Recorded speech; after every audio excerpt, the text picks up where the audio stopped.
Hello, my name is Patrick Jameson, and today we're going to install our WinGuard Estate Series 450. In this video, we're going to unpackage the door and talk about some of the tools that you're going to need for this install.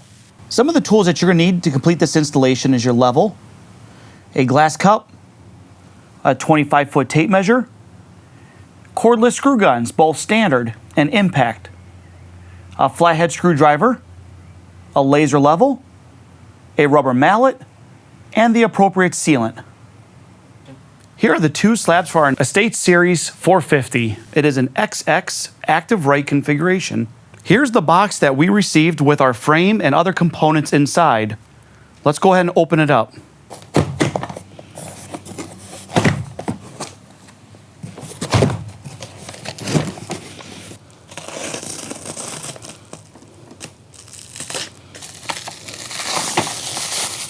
Here's our right and left jambs, our main frame's top and bottom components, our top and bottom anchor covers, our jamb anchor covers, and our bag of hardware.